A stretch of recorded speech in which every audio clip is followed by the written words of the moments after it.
Before we start this video, I just want to give a quick disclaimer that this is kind of going to be like a music tutorial, like educational kind of video. So if you don't want to learn about music, then I mean, if you don't want to watch, it's cool. But if you do, thanks for supporting the channel. Alright, see you at the end.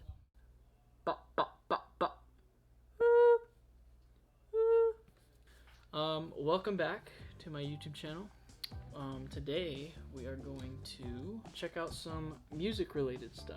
As some of you may know, I'm a percussionist. I play drums and I'm interested in marching arts, like in the marching band if you don't know, and I play the snare drum. But real quick update, I got a new lens for my camera and it's a little bit better. I have not got a new camera body yet, just look out for that. I'll let you guys know, and yeah, I'll do a full like gear review once I have all my stuff that I kind of am good with. I'll do a review video on that if you guys want to see that, because that'd be pretty cool. Anyways, enough about the lens. Sheesh. Alright, so I didn't comment on my hair, but I know it's getting long. I just put it like this so it stays out of my eyes. Usually it's like this or something. So, yeah, bye. Let's get into this. So, what I was planning to do today was check out MuseScore. This is not the right one. By the title of this video, you probably know that this is going to be about this impulse snare break, influenced by Sean Parra's video. And yeah, I'm just gonna try and like break it down, and maybe I could show you like a clip of me playing it. So in Sean Parra's video, if you haven't seen it, I'll link it down below. But it's cool. Definitely subscribe to him. He's pretty dope. He was in Impulse, which is an open class drum corps, where he did a video where he broke down one of the snare breaks in that show. I saw the video and I was like, oh, that's cool. So I learned the lick, and then what he did was he like beefed it up. I was like, you know what, I should make one of my own, because I noticed he mentioned that. He was like, you know, it'd be really cool if you could like beef it up yourself and then make it interesting. And I just decided to take a shot at it. So let's get right into it. So the tempo is around 170. Not exactly, it's probably like 172, but you know, I don't know. Automatically you see it's kind of weird looking. It's kind of hard, especially this mound of garbage. But yes, so let's get right into it. So the initial lick, oh, it will play. Alright, so the original lick started off with a triplet tap roll, which I will demonstrate. If you want, just check out his video. Like I said, I'll leave it in a link below, or I'll link it below. The only part that's really similar is the beginning and the end. So the original lick starts off triplet tap roll, the shot at the end. Okay, so what I did here, and the first two counts, is a 9-lit, which is almost the same. It's like the same sticking, it's just like less notes. So instead of, now it's all slurred together minus a couple notes, so it's a little weird. That's how I got that idea. So you have, sorry, I'm dirty. This is kind of hard to play on. It's not really reboundy, and I'm using hammers, and it's on my lap, and I haven't warmed up. So please forgive me. Actually, don't forgive me. 6, 7. So yeah, the lick is in 7/4. Right after that, you have this slew of 5-lits that are weird looking. There's no brackets. You can't see where it starts and ends. And then there's a 6-tuplet. Here's how I do it. Here's how I break it down. So I was like, okay, 9-lit, 2 counts. All right, now we have 5 counts left over. Yeah, at the time, I didn't think of it. But if I was learning this, like on paper, I would be like, okay, we have 2 counts here, and then obviously a count here, right? So that's 3 counts. So in between, we have to have 4 counts with 5-lits. So you have like 1, 2, 1, 2, 3, 4, 1, 1, or something like that. All right, so long story short, the audio cut out, or I mean the video cut out. So yeah, I'll just have to deal with it. But It's all good. But anyway, I was kind of winging the 5-lit part, but basically how it goes is it's like 2 groups of 5-lits. So it's like 1, 2, 3, 4, 5, 1, 2, 3, 4, 5, 1.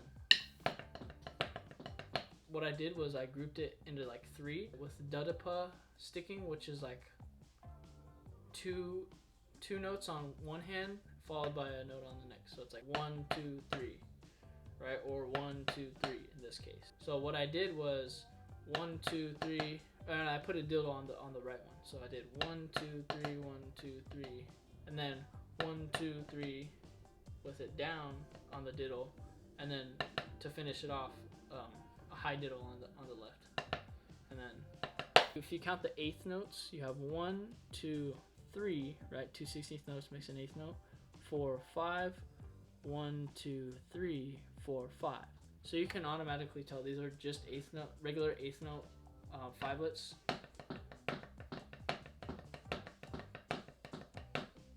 But they're just grouped into 3, 2 groups of 3, and then a group of 4, right?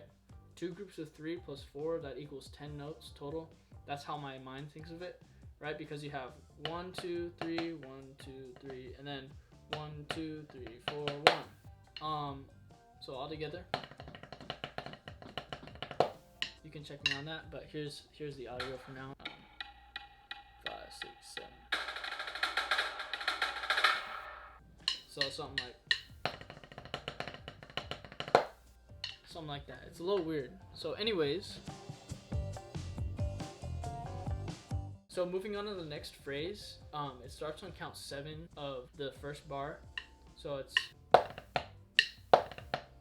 that. On the downbeat, now we're on the second bar. On the downbeat of this, you have 4 16th note, dotted 16th notes. 1, 2, 3, 4, 5, 6. What I had trouble with was how loosely I played these little, those little 6-tuplet patterns. I'll show you this. 1, 2, 3, 4. And then that shot is like right before the downbeat, so it's kind of hard to place exactly.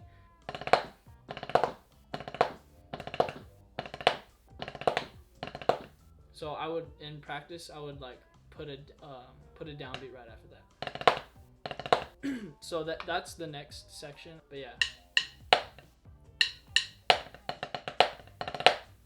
that's how that kind of goes.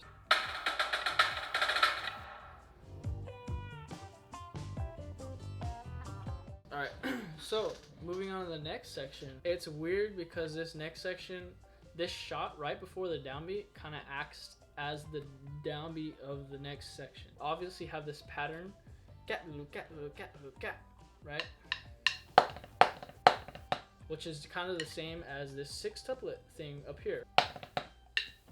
If you look at the note spacing, you have an 8th note, which equals 2 16th notes, then 2 16th notes, and then an 8th note, which equals 2 16th notes. So it's like ga, rest, da, da, da, rest. And then here, what you have with the 5-lits is you have the same things. 2 16th notes, which equals an 8th note, 2 16th notes played together, and then 2 16th notes here, which gives this an 8th note value.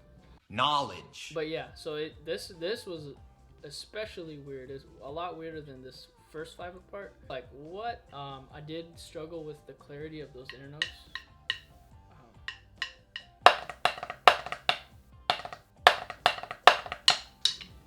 But yeah, like you could figure this out though, because this is a count, so that's 2 counts. So that means you have 5 counts extra. This is half a count. So this is basically 2 dotted 8th notes. So it's like, that's 1.5 counts, right? Look at this, 1 count, 1 count, 1.5. And then at the end here, you have an 8th note, which is the other half.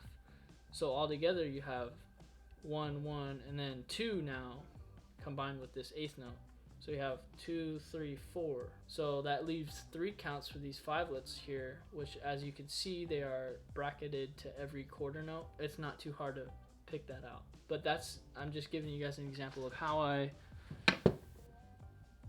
break up bars if I'm trying to learn it, and it's really weird. You know, I just felt it. And the interesting part about this definitely was the 8th note tagged here at the end made this gap longer than a 5/8 note. Hi, it's me.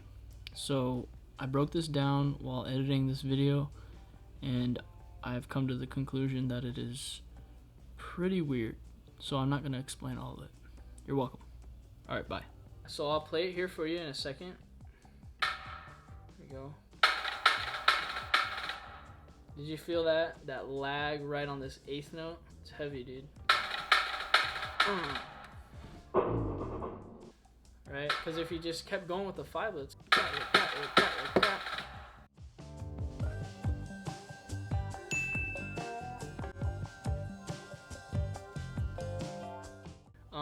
the next is, so yeah, it's kind of bad, but you get it. So I got those first 5/8 notes from Sean Parra. His rendition of it was right. So I kind of copied that. So I was like the same, like sticking in accent accentuation though. So at this point I kind of took it to edge, and then it grows really fast. And then there's 2 4s grouped into 5. So there's 2 4 against 3. It's 4 against 3 8th notes. Golly. But 4 against 3, but grouped into 5. 1 2 3 4 5. 1 2 3 4. There's no bracket over the last note here. So this is treated as an 8th note instead of a 4 against 3. So it's kind of like you have a group of 3 and then a group of 4. I think it's, so you have yeah. But how I felt it was, right.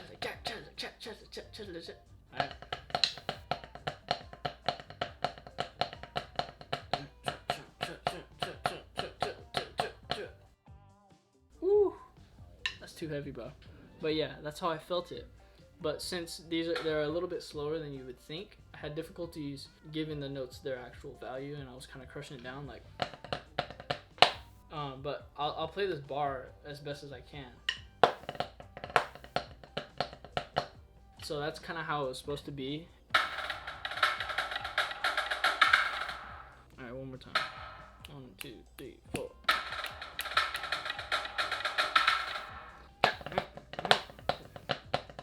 Almost that kind of like weird swing. Hopefully I can cover this within the next couple minutes. The very last section, which is the last bar, is a 9-lit. So it's like right, left, right, left, right, left, right.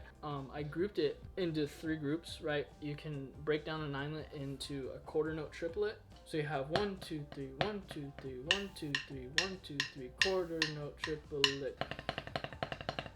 What I did was I broke the first quarter note triplet into 2, which you just make them dotted. Then I did the middle one into 3, right, left, right, and then the last one into another one of the 16th notes, but then you add on a dotted 16th note.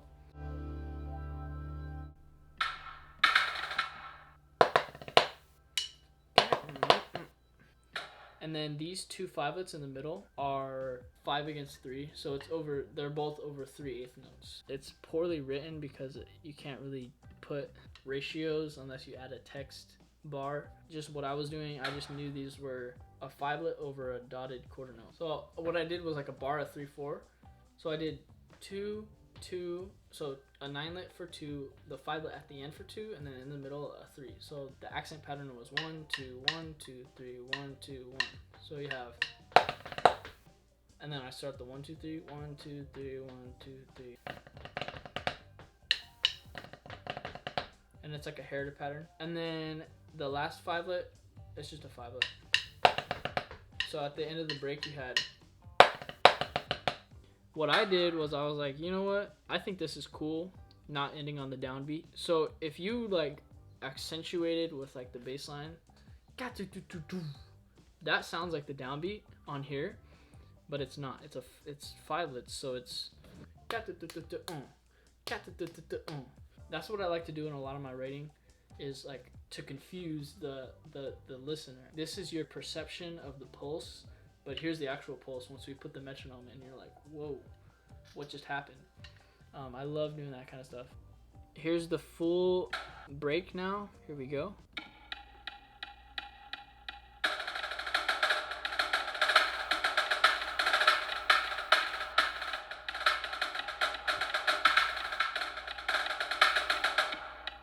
Yeah. So it was challenging to pull this off like within, I think, 2 days. This has been the Impulse Break Reborn. Shout out to Sean Parra for the inspiration, great videos, great content. But yeah, so that was me. This will probably turn into a little series where it'll be like I break down breaks that I've written or things that I've performed or whatever. I think this will be cool. This will be fun, at least for me, and I hope it will be for you guys too. Hi, it's me again. So there's construction going on in my house right now. So sorry for the noise, but what I was trying to say in my outro, but I can't really articulate myself that well, is I just want to say thanks for watching. Subscribe if you want to. If not, that's cool too. Leave a like, leave a dislike. It's all good. I hope you enjoyed the video. And real quick, I've been wanting to make some tutorial videos more like this, like music related, for my I guess you could call it an alma mater, but the high school I graduated from. So I wanted to make some instructional videos for the kids in the drumline there. So if you see some of those videos, you can watch them, but you know, it might be for the drumline folks, but it's all good. That's kind of what I wanted to say. I do want to get into some vlogging soon, so that'd be pretty cool. But yeah, sorry this video is so long, and sorry it took me so long to edit it and upload it. And yeah, so anyways, I'm sorry, but I hope you enjoyed. Thanks for watching. All right, peace out.